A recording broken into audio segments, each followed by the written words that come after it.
Hello everyone, welcome to Mission APEC and I am here to discuss with you all the art and culture part of ASAM, and my today's topic is historical development of Assamese musical forms. Well, I believe that before knowing various musical forms or various art forms, we need to know the historical development, means evolution of all these, right? And that's why I thought of making this video. And one more thing, that this topic is also important from both prelims as well as mains point of view. So kindly watch this video till the end. So let's get started. If we want to trace the development of Assamese musical forms, then it is actually has the root in the songs of Charyapadas. So these Charyapadas were written in between 8th and 12th centuries, and these were very much influenced by the Vajrayana sect of Buddhism. So what is Charyapada now? So Charyapada is a book which comprised of 50 charyas, means mystical poems and songs of realization. So basically these songs were written for self-realization purpose.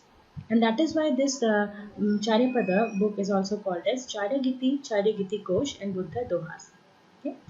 The Charyapadas were composed by 24 Siddhacharyas, means the enlightened personalities, among whom Virpada is considered as the greatest. So this point is important over here. And the main aim of these songs were to propagate and spread Tantric Buddhism.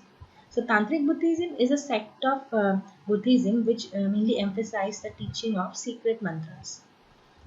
These Charyapadas are of two categories, that is symbolic and general.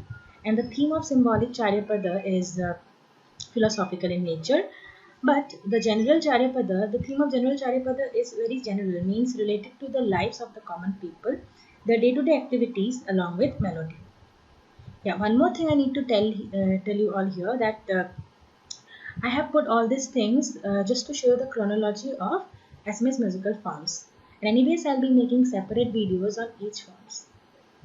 Okay, so let's go to the next slide. And after Charyapada, Ojapali art form came. Okay, and this Ojapali art form started in pre-Sankari era, means before the emergence of the great saint Sankardeva. So basically the Ojapali art form is the combination of song, dance and drama. And the word Oja means the master, means he is the chief singer, and Pali means the assistant. And this Palis actually assist the Ojas while performing their Ojapali art form. So that's why Oja and Pali both are interdependent and interlinked. This Ojapali art form is also divided into two types, that is epic based Ojapali and another one is non-epic based Ojapali. So the epic based Ojapali is basically centered around the stories of the great epics like the great Mahabharata, the great Ramayana and the great Puranas, right? And some examples are Vyaharagan, Ramayana Ojapali, etc. However, the non-epic based Ojapali's theme is little different from the epic based Ojapali. Means the structure, the content and context, these are different from the epic based Ojapali. And the theme here is on the snake goddess Manasa or Vishahari or Padma or Brahmani, etc. And that is why these songs are also known as Manasa Sangeet. Some of the examples are Suknani Ojapali, Mare Pujar Gan, Padma Puranar Gan, etc. And the only instrument used while performing Ojapali is Khutital or Simbal. So after that, after Ojapali, Borgit came, and Borgits were composed by our great saint Mahapurush Srimanta Sankardeva and Madhavdeva. So these were basically the bhakti songs, means they expresses the devotion to the god. And the basic idea over here is, with devotion to the god, we can get the liberation from our material world. The language of these songs is Brajavali, means this actually in the Vaishnava philosophy, this Brajavali language was in very much use. Okay, and this Brajavali language is not a very spoken language, and it was used by the Vaishnava poets in between 14th and 16th centuries just to propagate their Vaishnava religion, right? Vaishnava philosophy. So, in Vaishnava philosophy, the Lord Krishna is worshipped by them, right? And the birthplace of Lord Krishna is Braja in Vrindavan. And that's why it is believed that the term Brajavali came from the word Brajabhumi, means the land of Krishna. And the primary instrument for performing Borgeets are Khol, Tal and Bahi. The first Borgeet Monomeri was composed by Mahapurush Srimanta Sankardeva during his first pilgrimage at Badrika Ashram in 1488. So this point is important over here. So please do remember. And Borgeet is based, raga based, and the structure of it is based on the songs of Charya Brothers, means Charya Geets.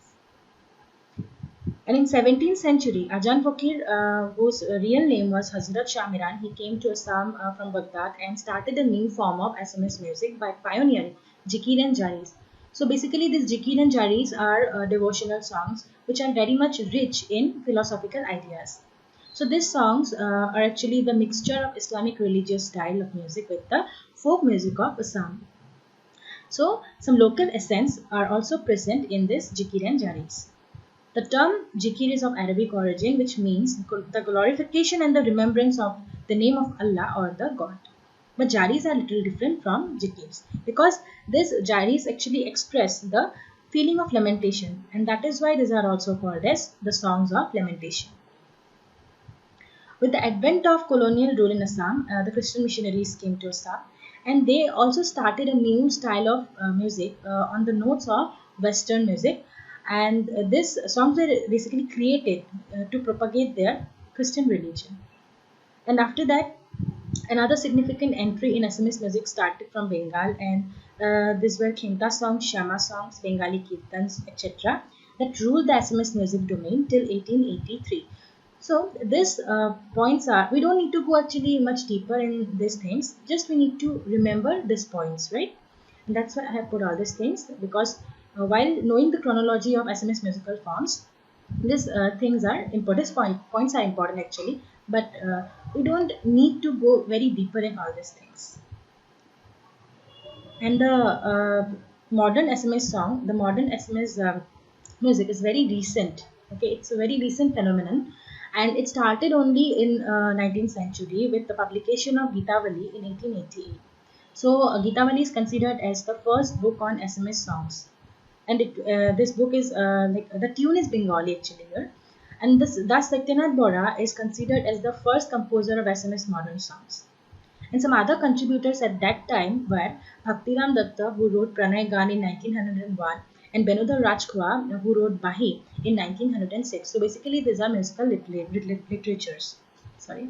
The gramophone era, record era of Prafulla Borua started in 1924, and he recorded some songs in gramophone record in Kolkata. And this era is also represented by Padmanabh Bhai Borua, Chandrakumar Agarwala and Lakshminath Bes Borua. And after 1920s, there are many lyricists who wrote patriotic songs such as Ambikagiri Rai Chaudhuri, Padmadhar Chalihatton. And here, actually, we all know that Ambikagiri Rai Chaudhuri is also called as Agni Koti, and he composed some songs like Bol Bhai Aguai, and basically these songs were meant to bring some change, social change, and bring some change in our then society. Okay? And that these songs were having some nationalist, some national feelings, some patriotic feelings, right? And the era of Jyoti Prasad Agarwala, Vishnu Prasad Rabha, Parvati Prasad Borua et al. Started at around 1930s. And Jyoti Prasad Agarwala had written around 300 songs. And these songs are collectively known as Jyoti Sangeet. And Jyoti Prasad Agarwala, he started a new course of music by combining folk and modern music. And he also gave a new touch to our local Biyanam, Ainam, Bihugeet, etc. And Vishnu Prasad Rabha's musical compositions were also based on the same ideology of Jyoti Prasad Agarwala. And Vishnu Prasad Rabha had the vast and clear knowledge of tribal, non-tribal, and also modern and Western music. And he was very much inclined towards our folk cultures. Okay? And Parvati Prasad Bora's contribution to our Assamese musical literature is also worth mentioning. The era of Dr. Bhupen Hazarika, Dr. Birendranath Datta, Keshav Mahanta et al. Started at around 1940s. So, Dr. Bhupen Hazarika's contribution to Assamese music is very epoch-making. We all know that, right? And with the establishment of Guwahati Radio Center in 1948, many singers and composers they appeared in the field of Assamese songs and music. So, among them, Virendranath Bhatta, Keshav Mahanta et al. Were very famous at that time. And Keshav Mahanta's 3 volume of songs. Actually, Keshav Mahanta composed 3 volumes of songs. So these were Roj Jikimiki, Poli Atorija, Dik Dhavali Boron, etc. And Keshav Mahanta's compositions means the theme of his composition were basically centered around the rural life of people, right? I mean, some rustic flavor is there. So after from 1990 onwards, the era of Jubin Garg, Angaraj Mohanta Vidyasagar et al. Started. So we have found that the base of these modern songs are the agglomeration, I mean the mixture of various styles of folk music, ragas and raginis, and also a fusion of foreign style of music with local style of Assam. So this is the end of my video, and if you like this video, please subscribe to our channel Mission APSC, and hope this video will help you all.